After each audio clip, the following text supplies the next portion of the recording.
കഥ നയിക്കുന്നത് ആകെ തന്നെ കുട്ടി ഇങ്ങോട്ട് നോക്കൂ, ഹായ് പറയൂ. ഹലോ ഗായ്സ്, അപ്പോൾ ഞങ്ങളുടെ മറ്റൊരു പുതിയ വ്ളോഗിലേക്ക് എല്ലാവർക്കും സ്വാഗതം ഗായ്സ്. ഇന്ന് ഞങ്ങൾ ഫാമിലി ആയിട്ടൊരു ട്രിപ്പ് പോവുകയാണ് കേട്ടോ ഗായ്സ്. അതായത് ഫസ്റ്റ് ഞങ്ങൾ ഐഡിയൽ അപ്ലയൻസസ് ഇല്ലേ, അവിടെ ഒരു മീറ്റിംഗ് ഉണ്ട്, അതിനായിട്ട് പോവുകയാണ്. നമ്മൾ പ്രീമിയർ കസ്റ്റമർ ആയതുകൊണ്ട് അവിടെ പോവുകയാണ്. പക്ഷെ അത് മാത്രമല്ല, സർപ്രൈസായിട്ട് എന്നെ ഹസ്ബൻഡ് ഒരിടത്തും കൂടെ കൊണ്ടുപോയിട്ടുണ്ട്. അത് ഞാൻ വഴിയേ പറയാം കേട്ടോ ഗായ്സ്. സംസാരിച്ച് വൈപ്പിക്കുന്നില്ല, ഞങ്ങൾ നേരെ ഐഡിയയിലെത്തി കേട്ടോ ഗായ്സ്. അവിടെ ഈ പ്രീമിയർ കസ്റ്റമറിനെയൊക്കെ വിളിച്ചു വരുത്തിയിട്ട് അവർ ഈ ഐഫോണിനെ പറ്റിയിട്ടുള്ള ഒരു ഇൻട്രൊഡക്ഷൻ പറയാനായിട്ട് അതിനെക്കുറിച്ചൊരു സെമിനാർ ഞങ്ങളെ മുമ്പിൽ അവതരിപ്പിക്കാനാണ് അവർ ഈ ഇവൻറ്റ് സംഘടിപ്പിച്ചത് കേട്ടോ ഗായ്സ്. ഞങ്ങൾ അവിടെ ചെന്നിരുന്നു. മൈക്കില്ലാത്തതുകൊണ്ടാണ് ഗായ്സ് ഇങ്ങനെ ഓഡിയോ റെക്കോർഡ് ചെയ്യേണ്ടി വരണം. ഇനി അടുത്തടുത്ത വീഡിയോസിൽ നമുക്കെല്ലാം സെറ്റാക്കാം. അപ്പോൾ ഇപ്പോൾ ചേട്ടൻ മൈക്കില്ലാത്തതുകൊണ്ട് വീഡിയോ സംസാരിക്കാനൊരു മടി ആണ്, അതുകൊണ്ട് ഫോട്ടോ ഇട് എന്നൊക്കെ പറയുകയാണ്. എന്നാലും ഞാൻ വിട്ടില്ല. ഓക്കെ, ഇത് പ്രസൻറ്റ് ചെയ്യാനായിട്ട് ഈ ചേട്ടൻ വന്നു. ഈ ചേട്ടൻ വന്നിട്ട് ഐഫോണിനെ പറ്റിയിട്ട് ഞങ്ങൾക്ക് കുറേ ഡീറ്റെയിൽസൊക്കെ പറഞ്ഞു. അപ്പോൾ സെപ്റ്റംബറിലാണ് ഇത് ലോഞ്ച് ചെയ്യണമെന്നൊക്കെ പറഞ്ഞു. അപ്പോൾ 24 മാസം EMI ഉണ്ട്, അല്ല എങ്കിൽ പൈസ ക്യാഷ് ഉള്ളത് റെഡി ക്യാഷായിട്ട് വാങ്ങിക്കാമെന്നും അതിലിപ്പോൾ പുതിയ ഫീച്ചേഴ്സ് ഇറങ്ങിയിട്ടുണ്ടെന്നും അതിനെക്കുറിച്ചിട്ടുള്ള കുറേ കാര്യങ്ങളൊക്കെ പറഞ്ഞു. പിന്നെ അതിനുശേഷം ഗിഫ്റ്റൊക്കെ അവർ കൊടുക്കുന്നുണ്ടായിരുന്നു. കൊടുത്തൊരു ചായ കുടിച്ചിട്ട് ഞങ്ങൾ അവിടെ നിന്ന് ഇറങ്ങി. അപ്പോൾ ഇനി നമ്മൾ നേരെ പോകുന്നത് ഇസ്കോൺ എന്ന് കേട്ടിട്ടുണ്ടോ എന്നെനിക്കറിയില്ല ഗൈസ് നിങ്ങൾ. അപ്പോൾ കേൾക്കാതിരിക്കാനും വഴിയില്ല, എന്നാൽ ഒരുപാട് പേര് കേട്ടിട്ടുണ്ടോയെന്ന് അറിയില്ല. ഇതാണ് ഇസ്കോൺ. ഇത് ഒരു ശ്രീകൃഷ്ണൻ്റെ ടെമ്പിളാണ് ഗൈസ്. നമ്മുടെ ഇവിടെ ബാലരാമപുരത്ത് ഞങ്ങൾ യാത്ര ചെയ്തെത്തി. അവിടേക്കാണ് എൻ്റെ ഭർത്താവ് എന്നെ സർപ്രൈസായിട്ട് കൊണ്ടുപോയത്. എനിക്ക് ശ്രീകൃഷ്ണൻ എന്ന് വെച്ചാൽ ഭയങ്കര ഇഷ്ടമാണ് ഗായ്സ്. അപ്പോൾ അതുകൊണ്ട് തന്നെ ശ്രീകൃഷ്ണൻ്റെ ടെമ്പിളിലേക്ക് എത്തിയപ്പോൾ എനിക്ക് ഭയങ്കര സന്തോഷമായിരുന്നു കേട്ടോ ഗായ്സ്. അവിടെ ചെന്നപ്പോഴത്തേക്കും സാധാരണ ഒരു ടെമ്പിളിൻ്റെ ഒരു അറ്റ്മോസ്ഫിയർ അല്ലായിരുന്നു. ഇത് പ്രധാനപ്പെട്ട ഒരു ഇസ്കോൺ, അതായത് UPയിലും ബാംഗ്ലൂരിലൊക്കെയാണ് ഉള്ളത്. അതിൻ്റെ ഒരു ബ്രാഞ്ച് എന്ന് വേണമെങ്കിൽ നമുക്കിവിടെ പറയാൻ കേട്ടോ. അവിടെ ചെന്നു, നമ്മൾ ആ പ്രതിഷ്ഠയെ കണ്ടു കേട്ടോ. പവിക്കുട്ടനൊക്കെ ഭയങ്കര ഹാപ്പിയായിരുന്നു ഗായ്സ്.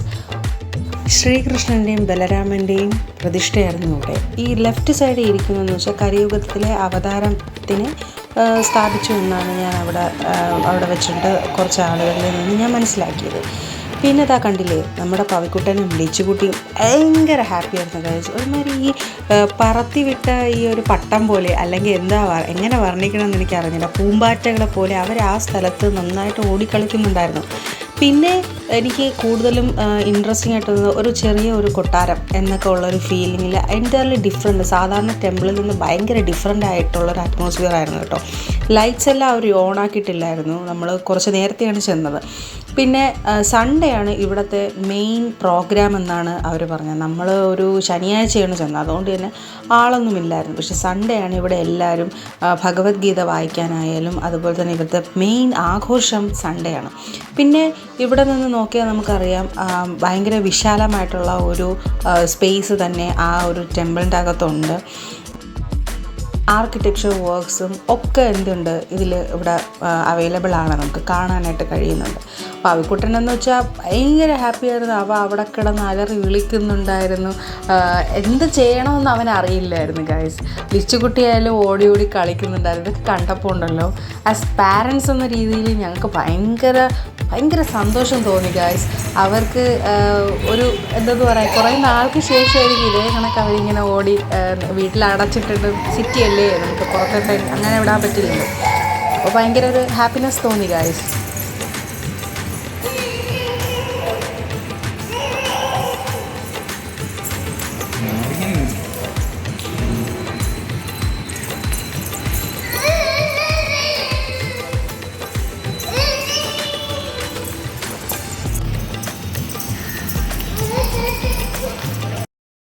ഇവിടെ എനിക്ക് കുറച്ചും കൂടി സ്പെഷ്യലായിട്ട് തോന്നിയത് ഈ ഭഗവത്ഗീതകളുടെ പുസ്തകങ്ങൾ ഇവിടെ അവർ പ്രസിദ്ധീകരിച്ചിരിക്കുന്നതായിരുന്നു. ഏകദേശം ഒരു 87 ലാംഗ്വേജിൽ, അതായത് 87 ഭാഷയിൽ ഈ ഭഗവത്ഗീത അവർ പ്രസിദ്ധീകരിച്ചിട്ടുണ്ട്.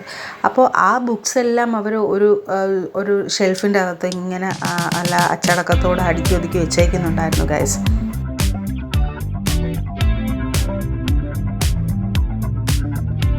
കണ്ടിട്ടും മതിയാവുന്നില്ല. ഇനിയും ഇവിടേക്ക് വരണമെന്ന് ഞാൻ ഒരുപാട് ആഗ്രഹിക്കുന്നു. അതുപോലെ തന്നെ എൻ്റെ പ്രേക്ഷകരെയും ദൈവം അനുഗ്രഹിക്കട്ടെ എന്ന് ഞാൻ മനസ്സുകൊണ്ട് പറയുന്നു. പിന്നെ ഞങ്ങൾ നേരെ അവിടെയുള്ളൊരു ബുക്ക് സ്റ്റോൾ ചെന്നു കേട്ടോ ഗൈസ്. ബുക്ക് സ്റ്റോൾ എന്നല്ല, അവിടെ കുറച്ച് സാധനങ്ങളൊക്കെ വാങ്ങിക്കാൻ വേണ്ടിയിട്ട് ഒരു സ്പേസ് ഉണ്ടായിരുന്നു. അപ്പോൾ അവിടെ ചെന്നപ്പോഴത്തേക്കും കൃഷ്ണൻ്റെ ഒരുപാട് പ്രതിമകളായാലും അതുപോലെ തന്നെ ബുക്സ് ആയാലും ഒക്കെ ഉണ്ടായിരുന്നു. അതൊക്കെ കാണാനായിട്ട് എന്ത് ഭംഗിയുണ്ടായിരുന്നു എന്ന് പറയും. പിന്നെ എന്നെ കൊണ്ട് പറ്റുന്നതൊക്കെ ഞാൻ നിങ്ങളെ കാണിക്കാനായിട്ട് ക്യാപ്ചർ ചെയ്തിട്ടുണ്ട് കേട്ടോ ഗൈസ്. ഇതൊക്കെ കണ്ടോ, നമ്മുടെ കാറിൽ വെക്കാൻ കണക്കിനായിട്ടുള്ള ഓരോ ചെറിയ സ്റ്റാച്യൂസ് പോലെ ഉണ്ടായിരുന്നു.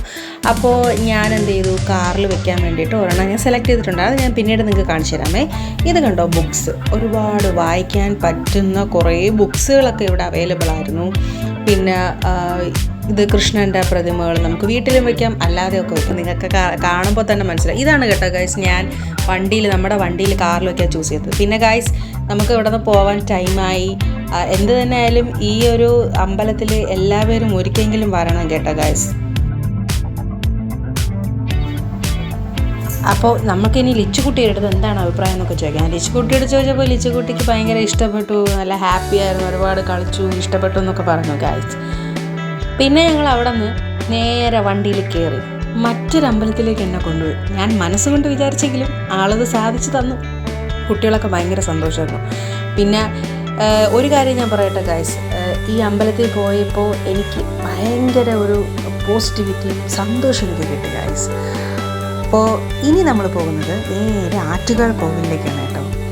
ആറ്റുകാലമ്മ അറിയാലോ, നമ്മുടെ മെയിൻ, എനിക്ക് ഭയങ്കര ഇഷ്ടമുള്ളൊരു കോവിലാണ് ഗൈസ്. അപ്പോൾ നമ്മളിതാ ചേട്ടൻ വണ്ടി ഓട്ടിച്ച് നമ്മൾ നേരെ ഇവിടെ എത്തി. ഇവിടെ ഫോട്ടോഗ്രാഫൊന്നും അലൗഡ് അല്ല.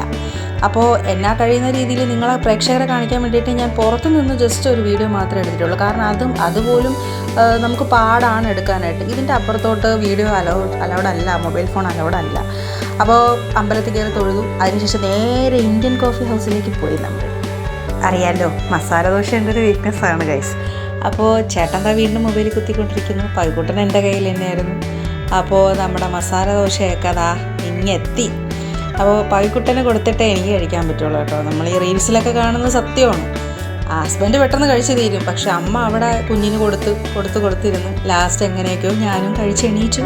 പക്ഷെ ലിച്ചുകുട്ടി കഴിക്കാൻ ഭയങ്കര പാടായിരുന്നു ഗൈസ്, ഭയങ്കര പാടായിരുന്നു. അവൾക്ക് കൊടുക്കാൻ ഭയങ്കര പാടായിരുന്നു. അപ്പോൾ ഗൈസ് ഞങ്ങളിതാ എല്ലായിടത്തും പോയിട്ട് നമ്മൾ തിരിച്ചു വന്നു അല്ലേ ലിച്ചുകുട്ടി? എങ്ങനെ ഉണ്ടായിരുന്നു ദിവസമൊക്കെ? അന്നേരം നമ്മൾ വീട്ടിൽ വന്ന് എൻ്റെ ഇടയിലൊരു ഐസ്ക്രീമൊക്കെ ചേട്ടൻ വാങ്ങിച്ചു ചെയ്തു. പക്ഷേ എനിക്ക് വ്ളോഗൊന്നും എടുക്കാൻ പറ്റിയില്ല ഗൈസ്, കുഞ്ഞുമാവ് ഉള്ളതുകൊണ്ടേ. അപ്പോൾ നമ്മുടെ പരിപാടികളെല്ലാം കഴിഞ്ഞു. അപ്പോൾ ഇതുപോലെ അമ്പൂ ഇത് എവിടെ നിന്ന് കിട്ടിയ പെണ്ണുകള്? ഒരു സ്ഥലത്ത് നിന്ന് വെച്ചിട്ട് കിട്ടിയതാണ് കേട്ടോ ഗൈസ്. അപ്പോഴത്തേക്ക് ഇവിടെ നമ്മൾ ഐഡിയയിൽ പോയില്ലേ, ഐഡിയയിൽ പോയപ്പോൾ അവിടെ പഴക്കൂട്ടിനെ കളിക്കാൻ കൊടുത്തു. പിന്നെ ലിച്ചുകുട്ടിയൊക്കെ എടുത്തു. ഓക്കെ, അപ്പോൾ ഗൈസ് നമ്മുടെ ഈ വ്ളോഗ് എൻഡ് ചെയ്യാനുള്ള ടൈമായി. എല്ലാവർക്കും ഈ വ്ളോഗ് ഇഷ്ടപ്പെട്ടു എന്ന് വിശ്വസിക്കുന്നു. അച്ഛൻ വണ്ടി ഓട്ടിച്ചുകൊണ്ടിരുന്നു. അപ്പോൾ നമുക്ക് ഈ വ്ളോഗ് എൻഡ് ചെയ്യാൻ ലിച്ചുകുട്ടി. ഓക്കെ, അപ്പോൾ ഞങ്ങളുടെ ഈ വീഡിയോ എന്തോന്നാണ്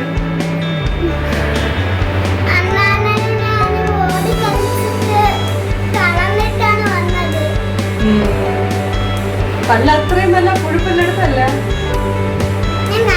അപ്പോൾ ഗൈസ് നമ്മുടെ വീഡിയോ എൻഡ് ചെയ്യുന്നു. നിങ്ങൾക്ക് ഞങ്ങളുടെ വീഡിയോ ഇഷ്ടപ്പെട്ടു എന്ന് വിശ്വസിക്കുന്നു. അപ്പോൾ മറ്റൊരു പുതിയ വ്ളോഗുമായിട്ട് ഞങ്ങൾ തിരിച്ചു വരുന്നതായിരിക്കും. Okay, bye bye.